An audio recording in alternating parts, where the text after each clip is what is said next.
Hey everybody, please, seated. Thanks for coming. I used to do things like this without this, but at 65 I'm getting a little forgetful, so I got it here. Anyway, I'm here to give an introduction for Secretary Hegseth, who today is going to talk about how he's going to lead us in the transformation of the Pentagon, how we do things there. I'd also like to thank our great president, President Trump, for giving me the opportunity to serve our great nation. I mean, he's incredible, change agent, all the amazing things he's doing so quickly. And in that spirit, he has set the tone for all of us. And our secretary from day one has set such a great tone, a tone of warrior ethos, launching our goals to transform our department from the Department of Defense to the Department of War, to really substantially improve our readiness, our fighting capabilities, our culture, all of our capabilities, and to really be exceptional. Now, servicemen under the Secretary's leadership are really driving towards that goal, but now it's time for the Pentagon, for our civilian employees, and for our contractors to do the same, to take on this fight with a wartime philosophy, with the same culture and urgency, both on acquisition, programming, and capabilities. It's really important for our success. We're in the fight of our lives. We're against competition that's never been stronger, who are advancing rapidly, who are advancing urgently, and already have possessed great capabilities. We simply got to do better on our side of it. The Secretary will talk today about this transformation. He has set the tone of a changed culture in the Pentagon. It's through his, quite frankly, inspirational leadership that's enabled us civilians to really be able to do something different, to change, to be better. And that's our job. It has to come from the Pentagon, our people, as well as the contractors. The Pentagon is run well. The leadership is solid. The culture is good. The teamwork and partnership is exceptional. But we do things in a very old manner, in a slow manner, in a bureaucratic manner, and we must change that. Similarly, our contractors often mirror us with some of the same issues and problems. Our contractors need to change and do better. The contractors are willing to change with us will prosper and grow. Those who don't and resist it will be gone. I think that I can't emphasize how much and how important it is for us not to fall behind. I'm 65 years old, so I've seen a few things. And I can tell you, after that experience, it's an absolute honor to serve underneath, working for the Secretary. It's an honor to serve under his command. And I think he's setting the tone, as you'll hear today, for the changes that we need to make and that we will make and will succeed with. Our military, all of our service people, everyone around it, Americans need us at the Pentagon and our civilians and our contractors to do better. We can't fail. We can't make excuses. We must succeed. Let's get at it. With that, Mr. Secretary, can you please come and speak to us? Thank you, sir. Thank you. Please, take your seats.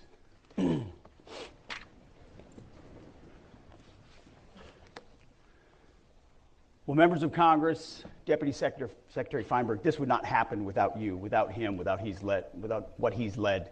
Today's not possible, and the reforms you're going to hear about today are not possible. Mr. Chairman, members of the Joint Chiefs, secretaries of our military departments, Undersecretary Duffy as well. Without what has happened at A&S, this is not possible either. Acquisition professionals, corporate leaders, distinguished officials from the Department of War, defense industry officials, good afternoon and welcome. A lot of you came a long way for this, and we are grateful that you took the time to be here with us right now. We think this topic is that important for the future of our nation. Today, I'd like to talk to you about an adversary that poses a threat, a very serious threat, to the United States of America. This adversary is one of the world's last bastions of central planning. It governs by dictating in 5-year plans. From a single capital, it attempts to impose its demands across time zones, continents, oceans, and beyond. With brutal consistency, it stifles free thought and crushes new ideas. It disrupts the defense of the United States and places the lives of our men and women in uniform at risk. Perhaps this sounds like the former Soviet Union, but that enemy is long gone. The foe I'm talking about is more subtle and implacable. You may think I'm describing one of the last decrepit dictators of the world, but their day too is almost certainly past. And they cannot match the size and strength of this adversary, nor am I talking about the Chinese Communist Party. The adversary I'm talking about is much closer to home. It's the Pentagon bureaucracy. Not the people, but the process. Not the civilians, but the system. Not the men and women in uniform, but the uniformity of thought and action that is too often imposed on them. In the Pentagon, despite this era of scarce resources taxed by mounting threats, money disappears into duplicative duties and bloated bureaucracy, not because of greed, but because of gridlock. Innovation is stifled, not by ill intent, but by institutional inertia. Just as we must transform America's military capability to meet changing threats, we must transform the way department works and what it works on. We must build a department where each of the dedicated people here, especially the true entrepreneurs and innovators from our industrial base, can apply their immense talents to defend America, where they have the resources, access, information, and freedom to perform. Our challenge is to transform not just the way we deter and defend, but the way we conduct our daily business. The modernization of the Department of Defense is a matter of immense urgency. In fact, it's not an exaggeration to say that it's a matter of life and death, ultimately of every American. Now, I'm going to let you in on a little secret. The speech so far is not my own. Those words are practically verbatim from a speech given by Secretary of Defense Donald Rumsfeld on September 10th, 2001. A near carbon copy 24 years later. Now, the world changed the day after he gave that speech on 9/11, and the wars in Iraq and Afghanistan began. As a result, Secretary Rumsfeld never quite had the full opportunity to implement many of his reforms. To quote him, or paraphrase him again, we went to war with the army we had, not the army he or we wanted. Today, the need for Pentagon transformation, not just reform, is even more urgent than it was when Secretary Rumsfeld spoke those words nearly a quarter century ago. And his words are just as true now as they were then. The threat environment we face is advanced and multifaceted. Technology is evolving at an accelerated pace. The information landscape has become increasingly segmented and personal and exploited by our enemies. Many of our adversaries, as you know, don't wear uniforms and use civilians as human shields. Our enemies often activate under the threshold of armed conflict, the gray zone, and intend to destroy us from within. The world seems smaller and more familiar, yet at the same time more complex. As I alluded to in my Quantico speech a few weeks ago, today we're undertaking a department-wide transformation of requirements, acquisition, and foreign military sales, addressing a core function of what we do at the War Department, identifying what our warfighters need, how we buy those capabilities, and then how we share those capabilities with our allies and partners, all in service of decisively winning any war that we must wage. For too long, our department has been hampered by a bureaucracy bogged down by burdensome and inefficient processes, paralyzed by impossible risk thresholds, and distracted by agendas that have nothing to do with warfighting. Naturally, such a system gives rise to a certain culture within the organization, and people adapt to that culture in order to thrive within it. The institution shapes the individuals as much as the individuals shape the institution. It becomes mutually reinforcing, and over time, the prevailing pattern becomes more and more entrenched, risk-averse, and immovable, to the point that the whole psychology of the department is stuck in a system in which process, not outcomes, matter the most. Previous administrations have tried and failed to address these issues, seeking to go around the process rather than confront it head on, leaving our military and our industrial base weaker as a result. The department's perverse process has in turn fostered a culture in today's defense industrial base that makes it unlike any other American market, uniquely tailored to the Pentagon in the worst way.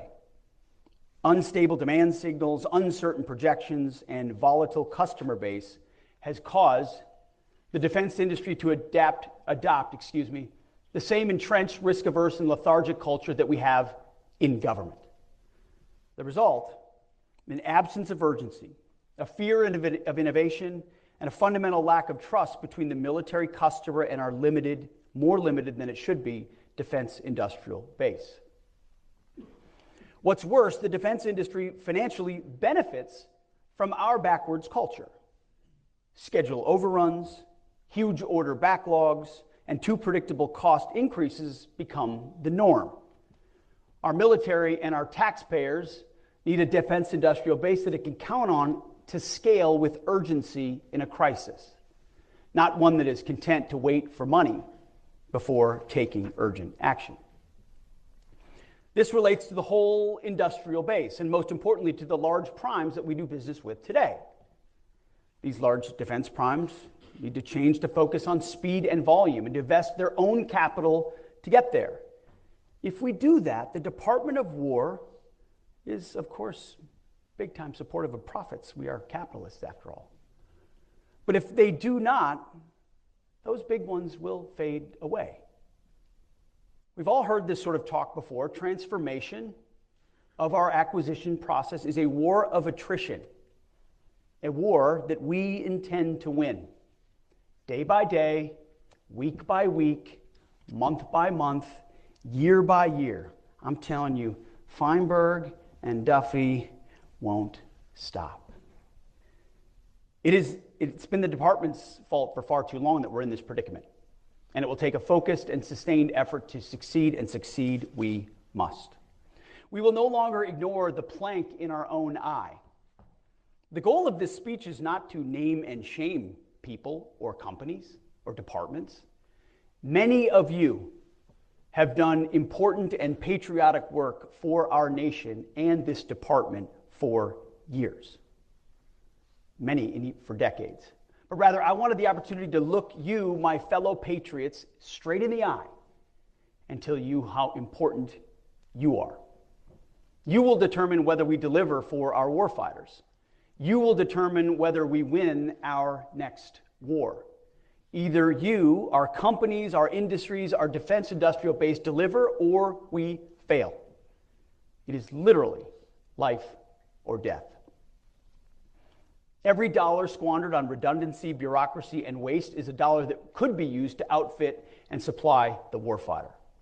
We must wage an all-out campaign to streamline the Pentagon's process, to unshackle our people from unproductive work, and to shift our resources from the bureaucracy to the battlefield. Our objective is simple: transform the entire acquisition system to operate on a wartime footing, to rapidly accelerate the fielding of capabilities and focus on results. Our objective is to rebuild the arsenal of freedom. American industry and its innovative spirit are begging to be unleashed to solve our most complex and dangerous warfighting problems.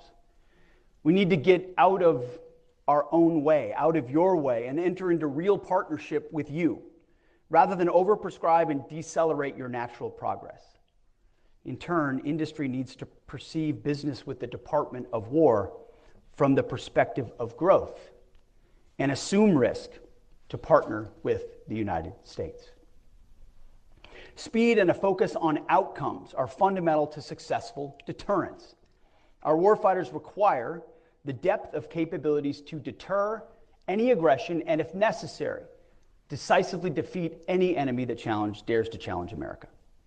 We're talking here about transformation, not toothless reform, and we're seeking it fast. Now, some will say that any effort to reform the Pentagon bureaucracy is punishment for real or perceived slights. We think that's nonsense. I'm not here to punish, we're here to liberate. I'm not here to reform, but to transform and empower. We mean to save the bureaucracy from itself. Because the chairman and I talk about this all the time. This is a 1939 moment, or hopefully a 1981 moment. A moment of mounting urgency. Enemies gather, threats grow, you feel it, I feel it. If we are going to prevent and avoid war, which is what we all want, we must prepare now. Our adversaries are not sitting idly by, they're moving fast. They're developing and delivering new capabilities at a rate that should be sobering to every American, especially those who work in the Pentagon and in the defense industrial base. Their ambitions and intentions are bold. Their actions speak volumes, and frankly, at times we've been too damn slow to respond. But before we get too far along, when it comes to transformation, let me give some credit where credit is due. President Trump has led on this, issued 4 executive orders directing transformation of defense acquisition, spurring innovation of the defense industrial base in particular, and the entire federal procurement process and foreign military sales in general. That's because the president recognizes one simple fact: America's military is the greatest in the world by far, and we must keep it that way. Our commander-in-chief is leading the way, affording us, this is what is so key in any effort like this, affording us the top cover to do big, hard, and necessary things quickly. Members of the House and Senate Armed Services Committee, on a bipartisan basis, have advanced proposals to reform Pentagon procurement through the SPEED Act and the Forged Act. Through their close collaboration and extensive exchanges with Congress, much of what we are planning and announcing directly reflects the insights and reform ideas that have emerged from those ongoing partnerships. Many of the changes we're implementing today are the direct result of those congressional engagements, and we look forward to continuing this vital collaboration as we transform the department. So I want to thank Chairman Wicker and Chairman Rogers, especially for their leadership on these issues. Together, these executive orders, the congressional reforms, and the efforts by the services and department leadership, many of which are already underway, will enable 5 broad transformations.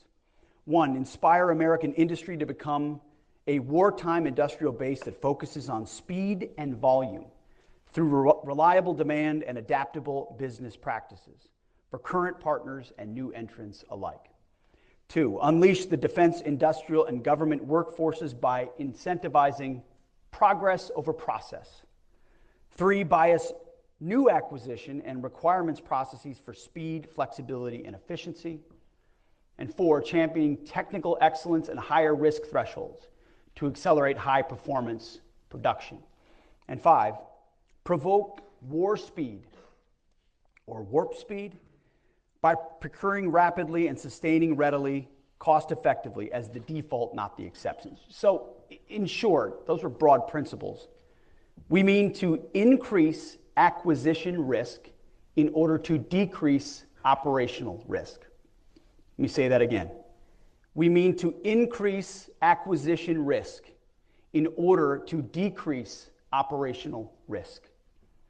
By taking greater calculated risk in how we build, buy, and maintain our systems, we will gain speed to more quickly provide capabilities to the battlefield. An 85% solution in the hands of our armed forces today is infinitely better than an unachievable 100% solution,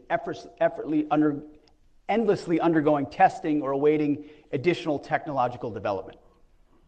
These are of no use to troops in harm's way. So to the men and women of this department, both military and civilian, who work on acquisition, and our industry partners, let me say this: you are not our enemies in this effort, but you are our allies. You are Obi-Wan Kenobi. You are our only hope. I hear the frustrations of the senseless bureaucracy, the constraints. I hear it every day. You know there is waste. You know there is abuse. You know there are outdated, useless, and silly regulations that squander taxpayer money. You also have ideas to help us defend the United States better, to reform our processes for the better, to make our processes more responsive to the needs of the warfighter. As we move forward, we need your help, and your help as we transform this effort. As I said at Quantico, consider yourself hereby liberated. In transforming the acquisitions process within the Pentagon, we will build on the tenets of restoring the warrior ethos, rebuilding the military, and reestablishing deterrence. We cannot achieve the last two without infusing the first throughout the acquisitions ecosystem, including the boardrooms, the labs, and the factories of our indispensable industry partners. The first step in achieving the warrior ethos, as I emphasized at Quantico, requires that we expect the same from our partners. It's imperative that industry focus on hiring and promoting individuals based on merit and not on some garbage ideological standard. DEI has failed at every level of every organization. In our system of acquisition, we all serve the men and women in uniform and are accountable to the American taxpayer, but we all have a specific role. The Pentagon establishes expectations and outcomes and accountability. Industry provides the talent, the innovation, and the agility, and the capacity that allows us to meet our goals. As with our warriors, the performance standards that industry needs to meet must be high and unwavering. Tolerance for underperformance and failure, low. And the imperative for continuous improvement, relentless. To achieve these goals, it's paramount that human capital decisions across the entire warfighting acquisitions enterprise are predicated upon merit and optimally enable the recruitment, retention, and mobility of our nation's best talent. Just as I told the uniform ranks, personnel is policy, so too in acquisition. Human capital decisions focused on hiring, promoting, rewarding, and accountability will directly determine the success of acquisitions reform. And more importantly, whether or not we save our republic. That's how important it is.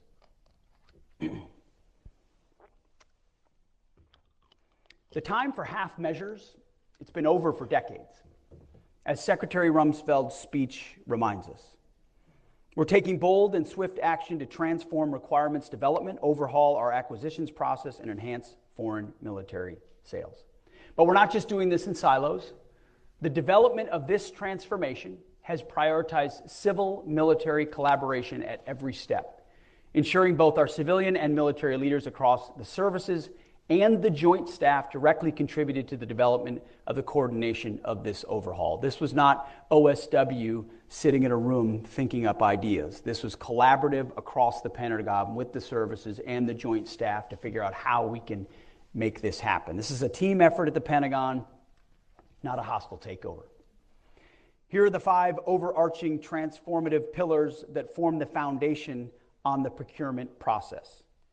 First, we will stabilize demand signals. We will award companies bigger, longer contracts for proven systems.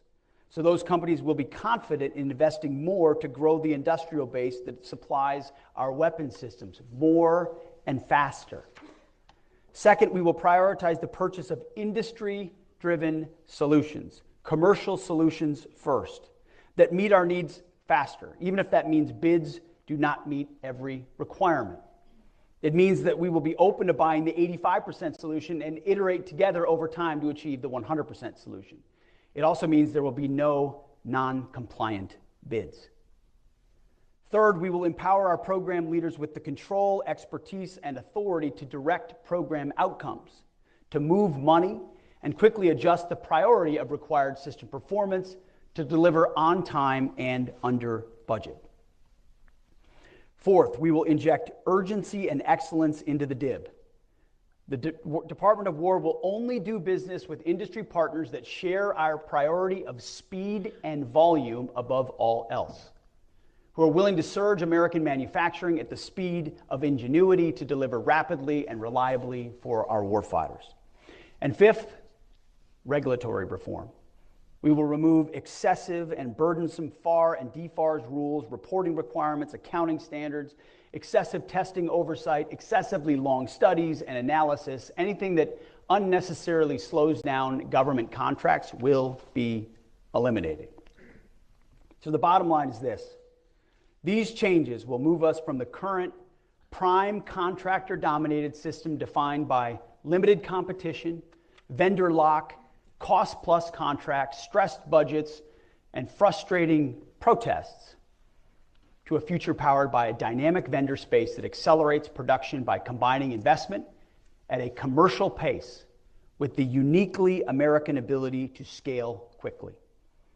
Taken together, we will rebuild the defense industrial base into a new arsenal of freedom. What we're doing today marks a new horizon for how we acquire and deliver warfighting capabilities. We are prioritizing speed, flexibility, competition, and calculated risk-taking. We will buy commercial solutions to the maximum extent possible, practicable, and will ensure our systems can produce at scale and relentlessly focus on delivering modern lethal weapons to our warfighters. End of story. To fix this entire process, we need to fix the heart of it all, which is requirements.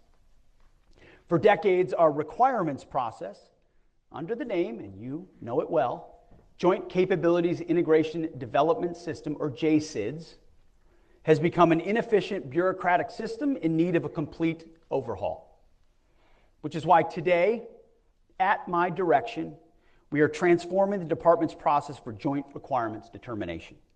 Re-envisioning the requirements process is a decisive step in rebuilding the nation that once led the world in turning ideas into combat power, thoughts into lethality. I am canceling JCIDS, which moved at the speed of paperwork, not war.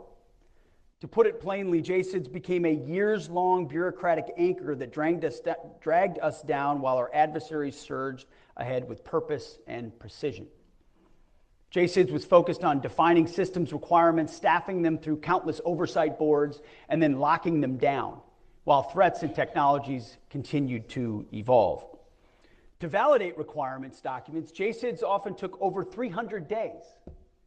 Yes, 300 days to close to one whole year just to approve a single document. By the time it got stamped, and it probably was stamped, the threat had changed and the warfighters' needs had shifted. The process was so complicated that there is a 400-page instruction manual just to understand it, imposing endless templates and layers for review. JCIDS had dozens of reviewers and sign-offs and hundreds of comments to approve a single document. It's its own ecosystem, most of which added little to no value. We tried to please everyone, so we chased consensus instead of clarity. It became a go-along-to-get-along process. The result? Overspecified requirements that satisfy everyone and serve no one. A process built to serve the process. Our industry partners know the biggest obstacle isn't technology, it's our processes. Requirements are unclear or overly prescriptive and even contradict themselves, like that last sentence. They're either so rigid that they strangle innovation or so vague that nobody knows what done actually looks like. Contractors waste time guessing instead of building. The result, cost overruns, frustration on both sides, and delayed delivery to the warfighter. What industry is asking for is simple: clear, stable problem statements, provided early enough to plan, hire, and train the workforce, and then invest in capital modernization. We rarely engage innovators early, and when we do, the process tries to retrofit their ideas into outdated formats. Existing industry partners who understand the cumbersome process don't even bother to innovate. They know there is no upside to innovation. Rigid standards and archaic templates choke the agility that we need. That's why innovation groups exist to bypass JSIDs entirely and deliver faster. The lesson is obvious. If we want innovation, and we desperately do, we must build a requirement system that welcomes it instead of smothers it. You can catch a glimpse of where we're moving when it comes to our commitment to acquiring critical munitions and the Golden Dome. Secretary Gates, for example, circumvented the Pentagon process to quickly develop and field the MRAP. Now, we're already moving at wartime speed on both of those, Golden Dome and munitions, working outside the slow bureaucratic process. But we shouldn't have to go outside the process to make it work.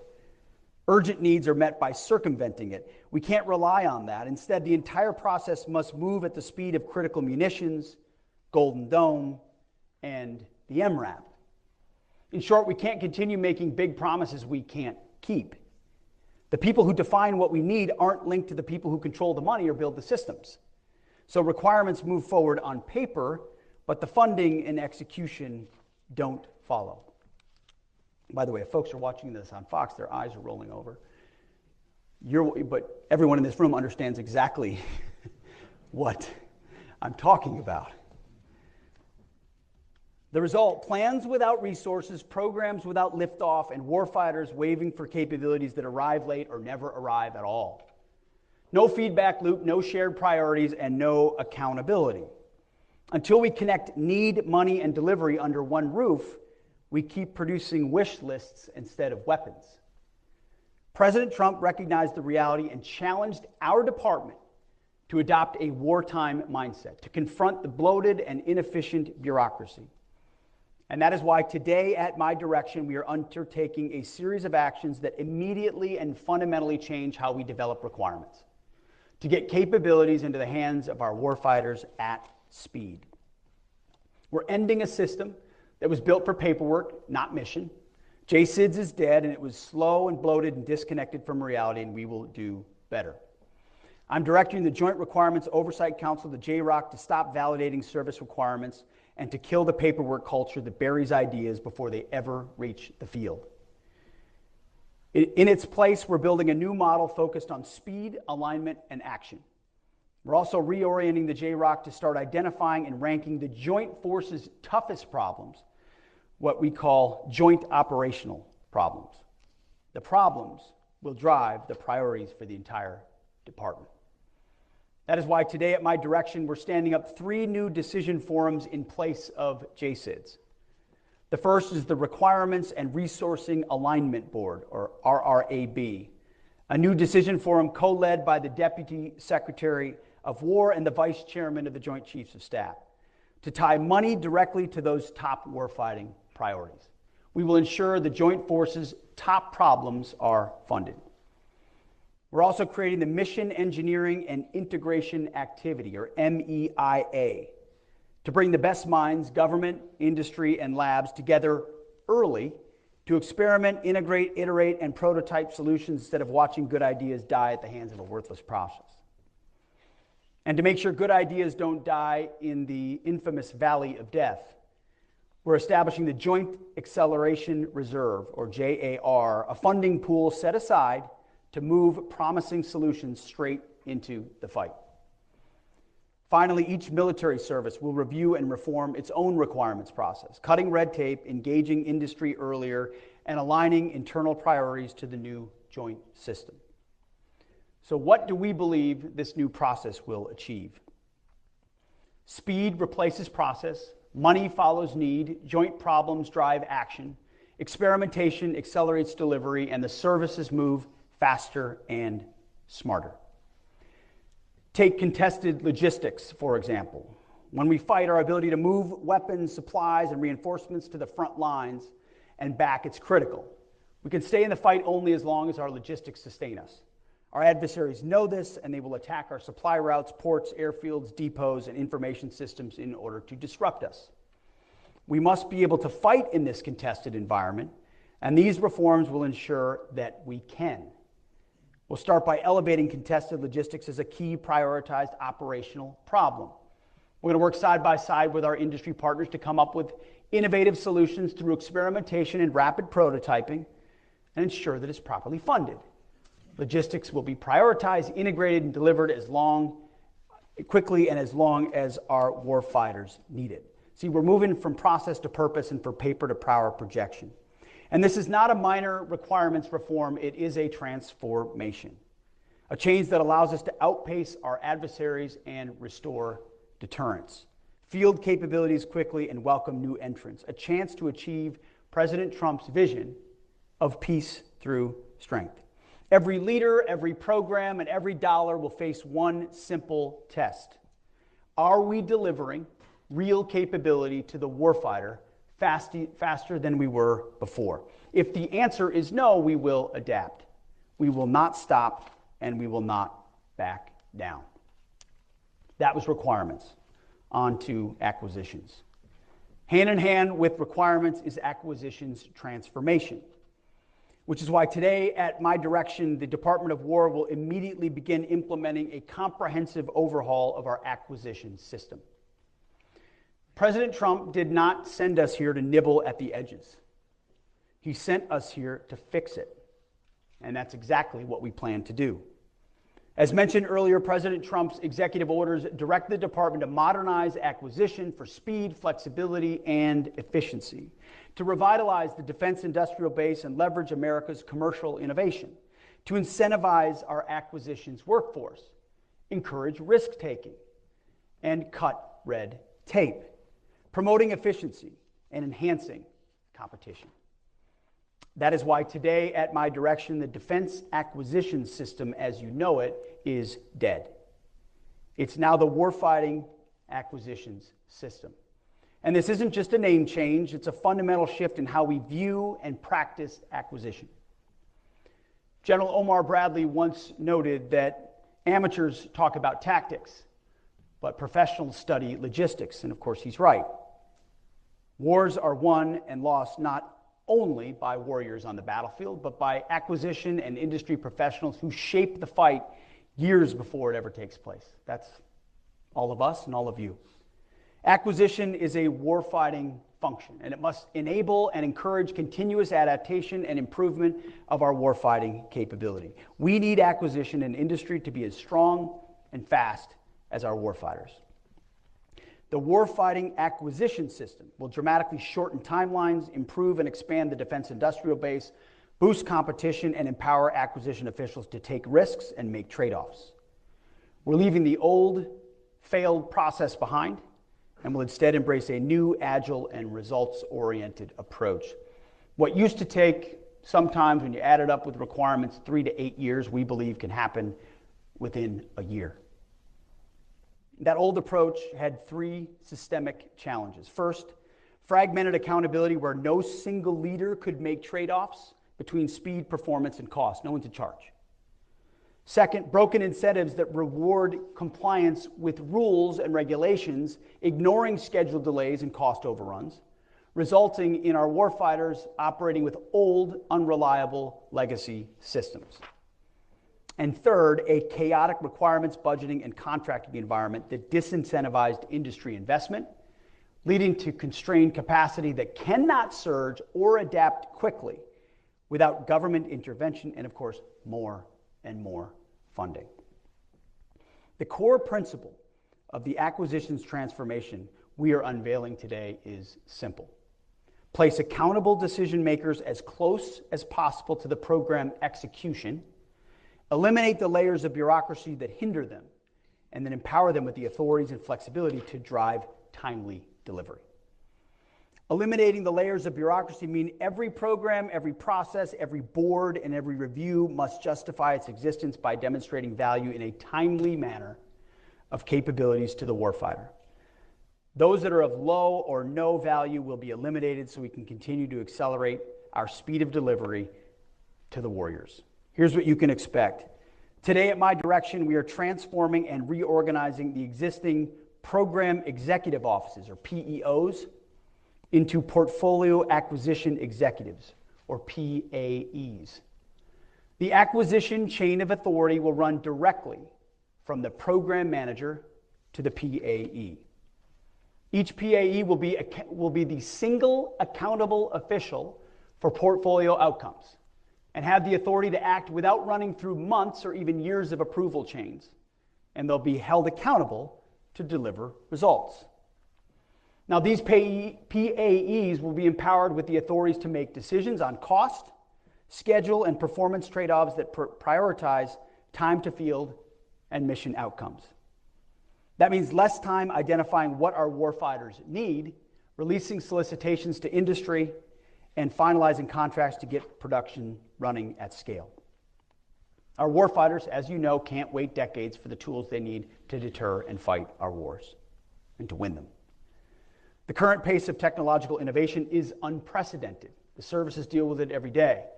By the time we field new capabilities, they need to be upgraded and then upgraded repeatedly to maintain the edge over our adversaries.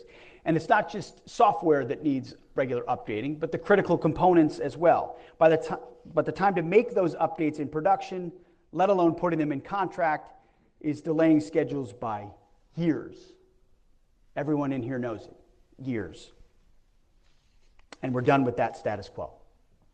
Which is why today, at my direction, the Department of War will issue guidance within the next 180 days for portfolio acquisition executives to implement several game-changing practices.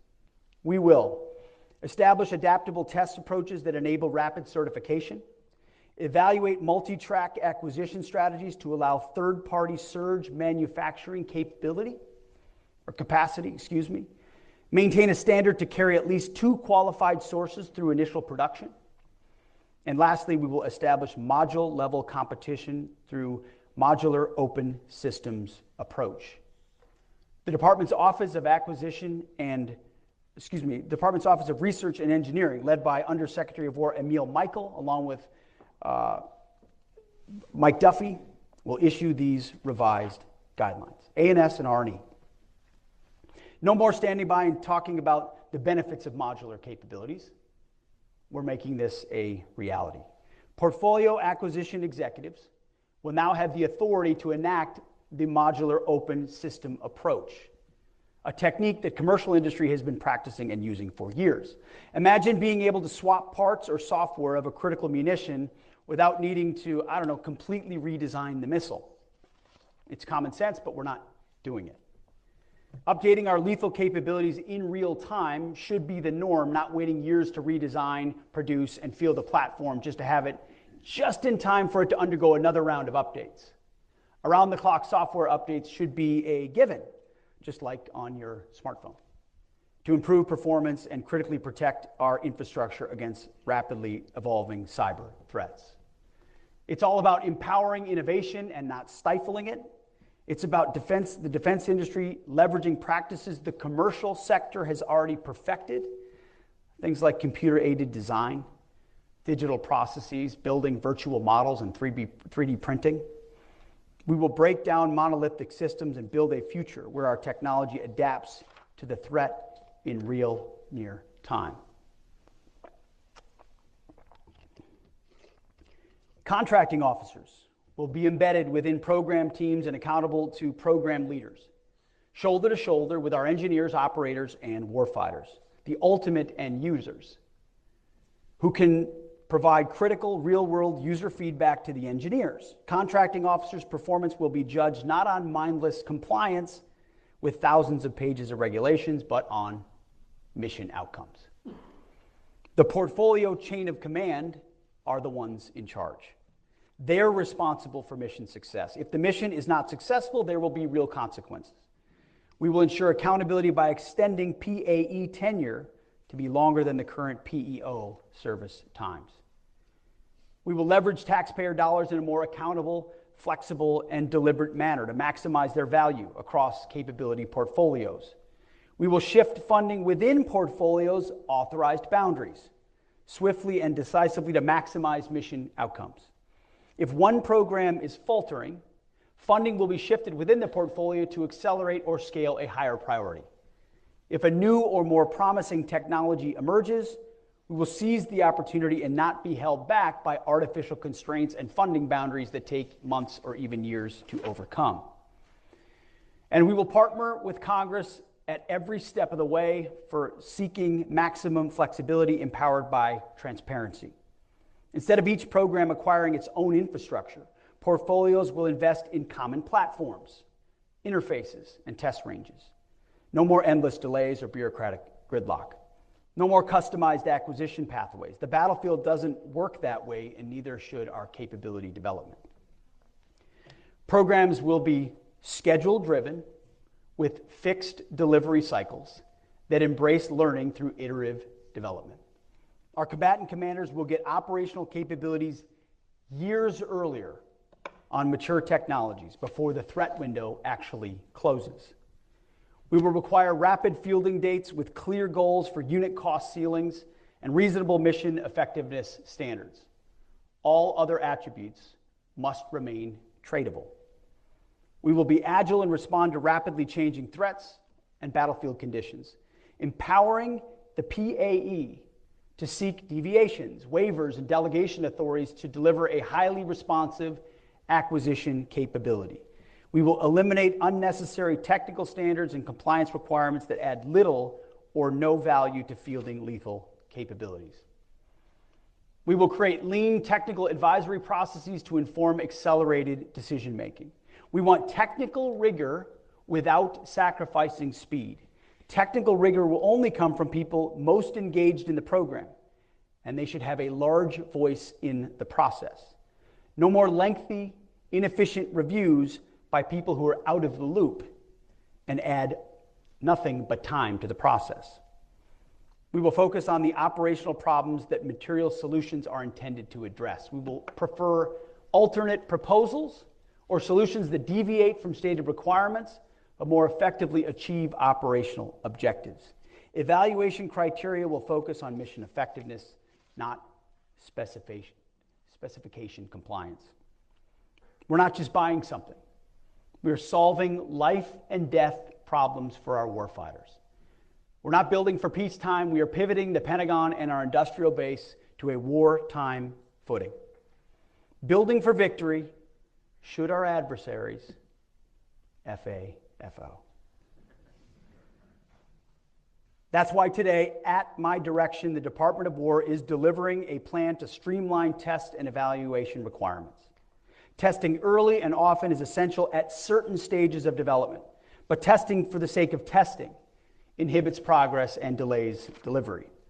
We will shine a light on performance standards as well, which is why today, at my direction, we are mandating portfolio scorecards with primary performance measures focusing on what truly matters: the time it takes to put weapons in the hands of our men and women who use it if and when necessary. We'll also continue to focus on operational availability and mission capability rates of our current weapon systems. Far too many of our systems are not available to fight right now, as they languish in depots and shipyards for repairs and maintenance, or wait years for parts and the prime contractor to repair the system. We will maximize the number of weapon systems that are available for conflict.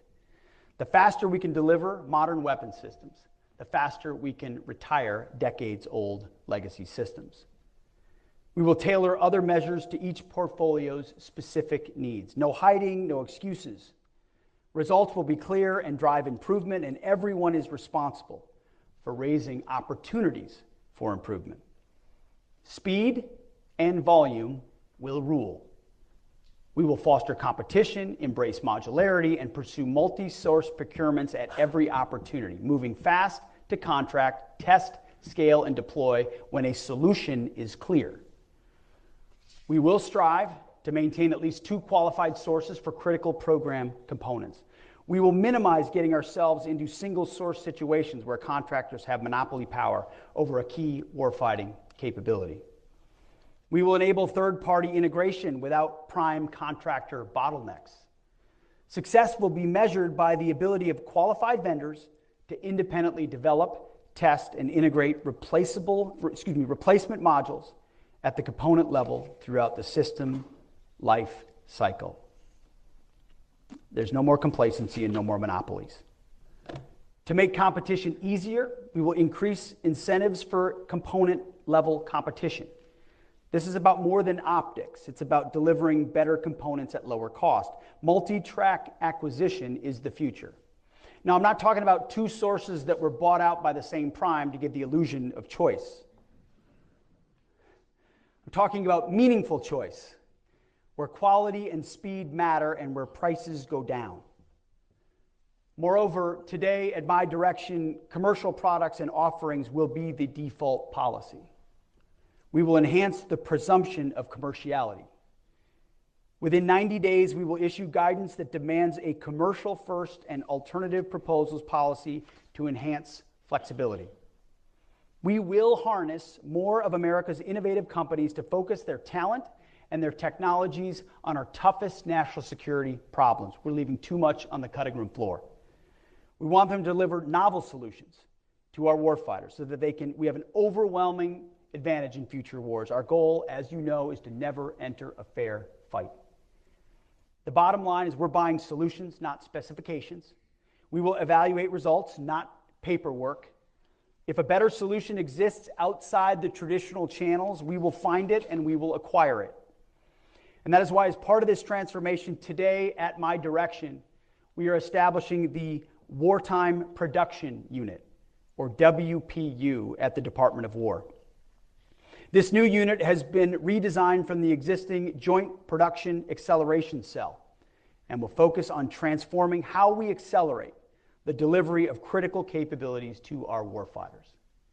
We will accomplish this by leveraging a dedicated deal team, empowered to forging groundbreaking business deals that revolutionize production capacity and completely overhaul contract execution. The deal team will reinforce our contracting workforce, enabling them to work with newly empowered PAEs to negotiate with vendors based on a broader perspective of the vendor's total book of business within the department, rather than through the lens of a single program, creating leverage and incentives not previously applied. This deal team will craft financial incentives that drive contractor performance, demanding on-time delivery of the weapons our warfighters desperately need. It's about faster negotiations, better results, and a commitment to complete transparency and cooperation between the government and our industry partners. The Wartime Production Unit will manage and execute direct support for our top acquisition production priorities.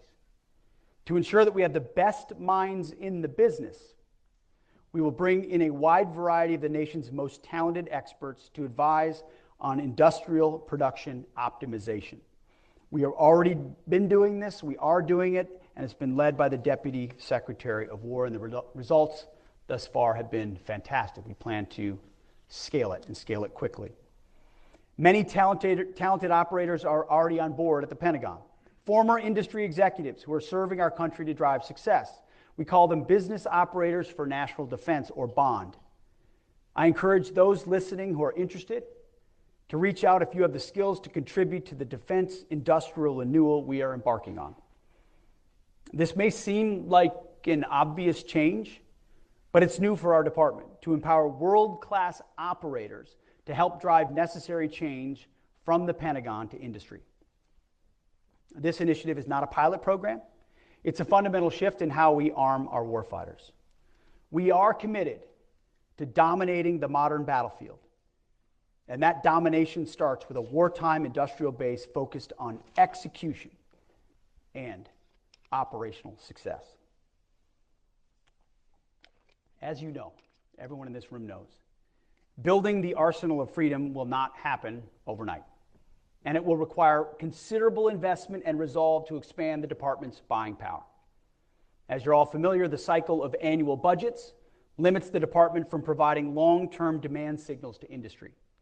However, there's a world of opportunity with alternative investment strategies to expand our industrial base. And that is why today, at my direction, the Department of War will publish new guidance to ensure that there are clear incentives for contractors to deliver on time, increase production capacity, and have the demand signal needed to attract private investment. We will encourage and accelerate creative strategies in investment, contracting, and procurement to scale production, expanding the DIB with new entrants and incentivizing companies to spend more of their own capital to revitalize our DIB and supply our warriors. We will drive strategies that create stable, clear, and consistent demand signals for industry to invest and scale production of lethal capabilities. This includes partnering with Congress to secure legislative authorities and appropriations flexibility needed to make the department a more predictable partner for industry, enhanced multi-year procurement authorities, guaranteed purchase orders, and stable funding mechanisms that will be the foundation for unleashing unprecedented private sector investment in defense production capacity. This will build on the great work already done to improve the PPB&E process and how CAPE and Comptroller interact with Congress. We commit to doing our part, but industry also needs to be willing to invest their own dollars to meet the long-term demand signals provided to them. Industry must use capital expenditures to upgrade facilities, upskill their workforce, and expand capacity. If they don't, we are prepared to fully employ and leverage the many authorities provided to the President, which ensure that the department can secure from industry anything and everything that is required to fight and win our nation's wars. Our national security comes first. You, our friends among industry, must realize that we appreciate your need to make a good margin and a profit as capitalists. But you must invest in yourselves rather than saddling taxpayers with every cost. For those who come along with us, this will be a great growth opportunity and you will benefit. To industry not willing to assume risk in order to work with the military, we may have to wish you well in your future endeavors, which would probably be outside the Pentagon. We're going to make defense contracting competitive again, and those who are too comfortable with the status quo to compete are not going to be welcome. To the majority of American industry who enjoy steady demand signals, to the major manufacturers who have built our country and our incredible, exquisite systems, to those of you who are not in this room today because you don't currently do business with the Pentagon, the Department of War wants any and all of you to be a part of our industrial base. We want all comers who are prepared to go at wartime speed. We're committed to being better customers, and this acquisition transformation demonstrates our commitment. The Deputy Secretary of War has already reached out to many of you to gauge your interest. I've talked to a lot of folks. We've never had a deputy like this man who has the business background and experience that he has, and we're leveraging the hell out of it. On behalf of the department and our country, I encourage you to answer his call when it comes. None of this transformative effort would be possible without a massive culture change amongst our acquisitions workforce. The Defense Acquisition University is obsolete. It must become an incubator of acquisition excellence and urgency. That is why today, at my direction, we're immediately transforming it into a competency-based educational institution named the Warfighting Acquisition University. It will be the launching pad of our acquisition workforce, imbued with a transformative and warrior mindset. The same warrior ethos I invoked in Quantico must extend across the acquisitions ecosystem to contracting officers, program managers, systems engineers, and requirements developers. The patriotic men and women in this audience who architect, develop, and procure the world's most lethal and capable technology must be unleashed to deliver the arsenal of freedom faster than we ever have before. The Warfighting Acquisition University will prioritize cohort-based programs combining experimental and project-based learning on real portfolio challenges, industry government exchanges, and case method instruction that develops critical thinking and rapid decision making. No more sitting in classrooms, learning about failed processes of the past. Our acquisition system is only as good as our workforce. Trust me, I understand the challenges of the workforce. Portfolios and programs can't succeed when leaders rotate out every 2 years. Greater stability ensures deeper insights into technology, relationships with companies, personnel development, and accountability to deliver outcomes. And that is why today, at my direction, the department is developing policies to create blended career paths of key portfolio and program officials, extending their tenure by requiring 4-year minimum terms with 2-year extensions, and tying their incentives to competition, capability delivery time, and mission outcomes. This will ensure accountability for strategies and decisions with continuous improvement throughout execution phases. Again, we're not just making tweaks. We are fundamentally changing the way we do business. These are not just words. We've already done a great deal of the work. In fact, the new acquisition transformation strategy is being released today. And for many of you in this room, it's hitting your inboxes right now, as are all of the directives that we're announcing today. You will have them before you leave this room. It's a great read. I encourage you to check it out.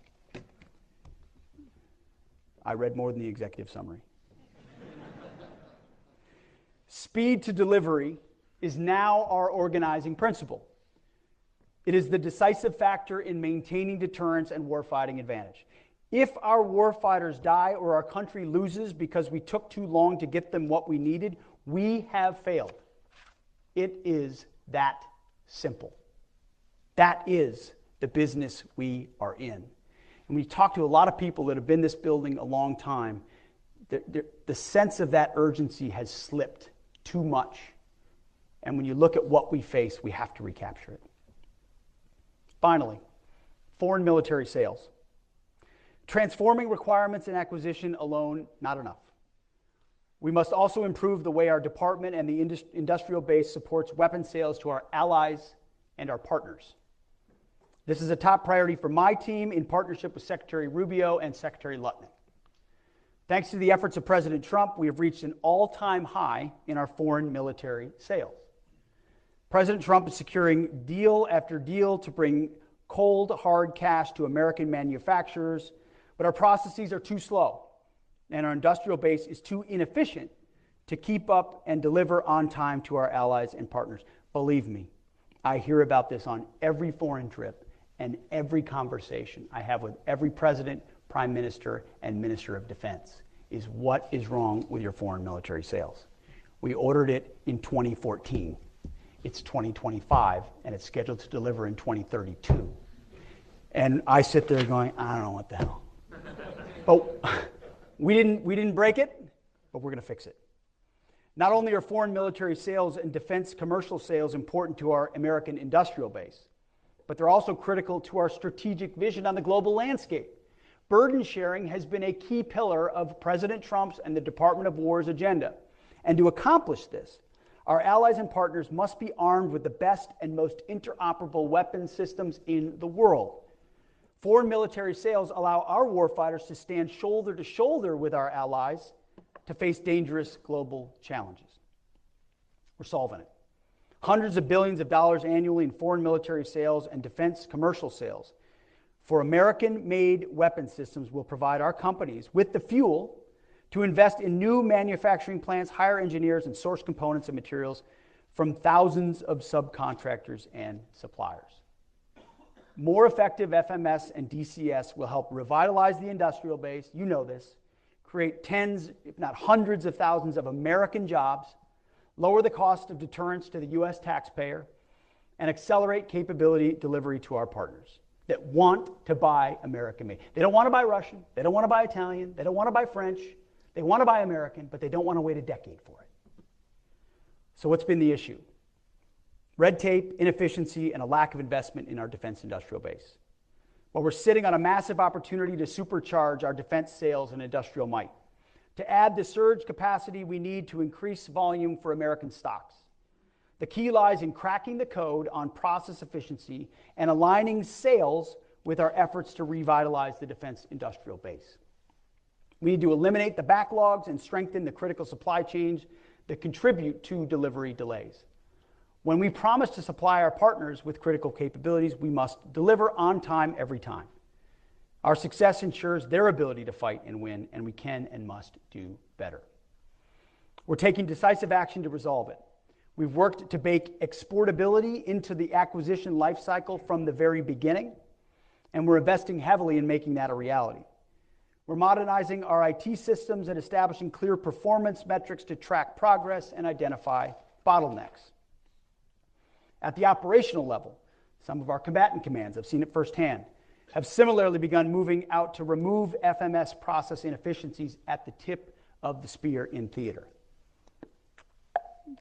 But the next step is a crucial one, and that's why today, at my direction, I'm directing the realignment of operational control of Defense Security Cooperation Agency, DSCA, and the Defense Technology Security Administration, DTSA. We're moving it from under the Secretary of War for Policy to the Undersecretary of War for Acquisition and Sustainment. So from policy to A&S. Now you might ask yourself, how does an internal Department of War shift in reporting structures make any difference? It makes a huge difference. In delivering defense articles and services to our allies and partners, it's a complex process, and success demands a unified approach across the entire acquisition lifecycle. From the first dollars invested in research and development, all the way through maintenance and delivery of spare parts. When a foreign partner or ally needs to acquire a new capability from the United States, we need to ensure that the department's own processes are efficient, effective, and primed to rapidly review those capabilities for transfer or place them on contract and then delivered as quickly as possible without impeding deliveries to the U.S. warfighter. By planning against a total aggregated picture of global demand against our industrial might, we can achieve breakthrough results, rapidly equipping our allies, bolstering global stability, and projecting American strength. That's exactly what this realignment gets after. By aligning DSCA and DTSA under A&S, we provide leadership focus and establish clear lines of accountability. We're better integrating FMS with our warfighter acquisition system and our defense industrial base activities. What you get is stronger cohesion of our acquisition, security cooperation, and technology security enterprise. U.S. operational and industrial readiness are maximized, and interoperability with allies is increased. And if it's done well, continued year over year, growth in sales of American-made systems will skyrocket. You should all love that. Starting today, we will now manage our defense sales enterprise with a single integrated vision from initial planning to contract execution to delivery. I mean, it was staggering when we tried to get our arms around just one particular system and who we were giving it to, how many we were giving it to them, and when we were giving it to them. It was a multi-week exercise just to understand that system. It was not a complex system. That system, who it was going to, how long it would take, how it traded off of ours, we had no idea. So half of this is just totally understanding that process top to bottom. At the end of the day, unifying defense sales under a single roof in the Defense Department of War ensures that we aren't making promises that we can't keep, and that our allies receive the capabilities they need when they need them. But this is just the beginning of transforming our approach to defense sales. There's much more to come in the months ahead, because this is about more than selling weapons. It's about building partnerships, strengthening our industrial base, and ensuring that American-made military equipment remains the gold standard for defense around the world. We believe that what we've announced today is a total transformation of how we do business at the War Department. Not simple reform, but a fundamental shift in how the War Department operates. This transformation is, as I stated earlier, a war of bureaucratic attrition, and it is one that we intend to win. This is not a speech. This is not a fire and forget. This is the beginning of an unrelenting onslaught to change the way we do business and to change the way the bureaucracy responds. We will not relent, and we probably won't sleep, because we believe it's that important for our warfighters in the field. We're moving away from a culture of bureaucracy and risk aversion and embracing a culture of agility, innovation, and results. We will revitalize our defense industrial base by changing how we do business with our current defense contractors, fostering competition, and embracing commercial solutions. By the way, some of our services have already done great work in these spaces. So this is not to say there hasn't been a running start with some of our services on this, and I want to acknowledge that. This is building on top of that, frankly, taking some of those lessons learned and accelerating them into what we're doing department-wide. We will reform our requirements process to ensure that our warfighters get the capabilities they need when they need them, and they're not bogged down by bureaucratic delays. We'll modernize our acquisitions process to shorten timelines, send consistent demand signals, and empower our acquisitions officials to make swift, informed decisions. Not handcuffed by the process, accountability to make decisions. Slashing the barriers to entry for companies in the defense industrial base to encourage rapid innovation, competition, and expansion. And we're slashing the barriers to innovation for companies already in the DIB to empower them to grow within the Pentagon. We're making it easier to do business, not just for defense contractors, but for commercial companies. We're leveraging the untapped American manufacturing base to new heights. Small, mid, and large businesses alike, all welcome. And we're instilling a culture of accountability tied to results, not process. More jobs, faster delivery of lethal capabilities, and an industrial base that can surge if called upon. It's not just a pipe dream. We're driving toward that pace. We won't do incremental improvements. This is about fundamentally reshaping our approach from concept to delivery. We're injecting speed and agility into every facet, ensuring that we can outpace our adversaries and maintain our technological edge in places like AI, cyber, and space. It's not about building a military that is not only strong, but it's how to be adaptable, resilient, and ready to meet any challenge with a magazine depth that makes sure that any fight we choose or that which is thrust upon us is an unfair battle. So much of this is about magazine depth. Not just about what we can make, it's how much of it can we make and how quickly can we deliver it. We're not just building a stronger military today, we are laying the foundation for continued dominance in the decades to come. We intend to build a dynamic and responsive system that can adapt to emerging threats and leverage new technologies. We're ensuring that future generations of warfighters have the tools and the capabilities to defend our nation. The War Department will be ready when the time comes. We will have and we will be the arsenal for freedom. The world is watching. Our adversaries are watching. Our allies are watching. We must show them that America is back stronger and more determined than ever to defend our interests and uphold freedom.